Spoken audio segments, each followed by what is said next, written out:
Hi, guys. Go ahead, Joe. Go ahead, Joe. It's good to see you, Dad. So yeah, we're gonna talk a little politics, but we're gonna talk a little horror first. It is the spooky season, which is my favorite time of year. We got to talk some horror. We got to do that because that's why people came, I think. So let's clear this up. What are the 3 all-time best horror films you've ever seen? The all-time 3 favorites.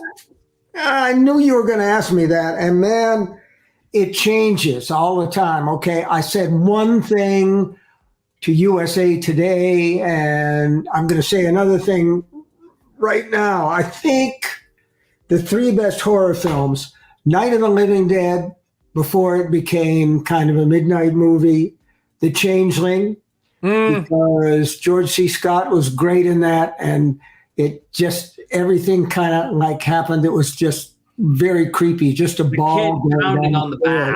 The kid pounding on the side of the bathtub. My favorite tonight is The Descent, which is a movie about women who are crawling. Just everything about that just appealed to my claustrophobia, and it was just a fantastic movie. What are your 3 favorites? Yeah, I've thought about this a lot, and like you, it changes. It's one thing one day and another thing another day. I think The Exorcist. That the Exorcist is the most ferociously terrifying film ever made. It's funny you said Night of the Living Dead, because the one that I'm really crazy for is Dawn of the Dead, which is so scary and so gruesome, but also so much fun. Yeah. And I can't tell you how many times I'm doing chores like folding the laundry, and the mall music from Dawn of the Dead comes creeping into my head. That nun. Yeah. And maybe it's cheating to count a family film, but I thought It Chapter 1 was really scary. That there's never really been a shocker like it, that was so big. So I'll tell you though, we do have people here to talk politics a little bit, and I'll tell you about one scary thing that I read recently that that pained me a great deal to read. I recently read the story of a woman named Amber Thurman, who died of sepsis when she was denied the medical care she desperately needed in Georgia. Under Georgia's abortion ban, doctors couldn't risk operating on her to save her life because the necessary procedure has been outlawed. In the aftermath of the Supreme Court's decision to toss out Roe v. Wade, she died because a bunch of legally untouchable black robe partisans decided it's fine to jam the government into the space between a woman and her doctor. And 3 of those justices were appointed by Donald Trump. And if Donald Trump gets another 4 years in office, he's almost certainly going to replace Clarence Thomas and Samuel Alito with 2 guys who are just as partisan and just as indifferent to suffering in the real world, but are half their age. And I mean, it's nuts and it's sick and it's going to get women killed.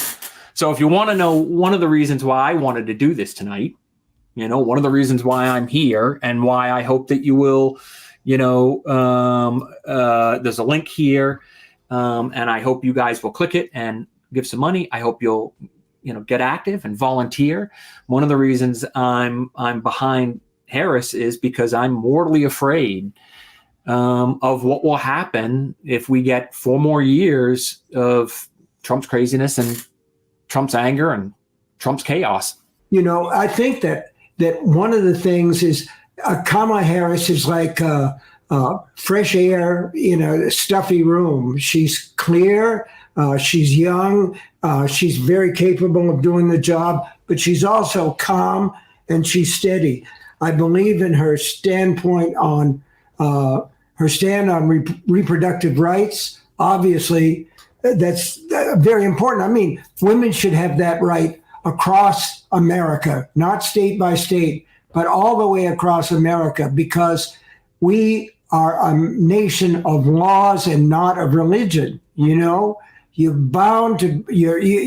welcome to believe, but you're not welcome to impinge on my beliefs. There are a lot of reasons that I'm for Kamala Harris, but the major reason is she's not Donald Trump. And there's a final push going on here, and it's important. I mean, it's a matter of democracy, the American way of life.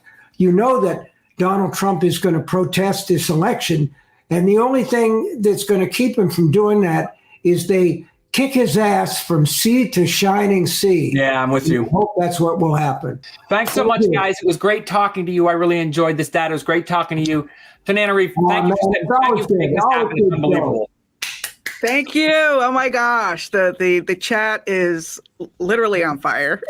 Thank you guys both so much for thanks everyone who tuned in tonight. I appreciate it. Helping to make this real and helping us galvanize around your energy. And thank you for that great message.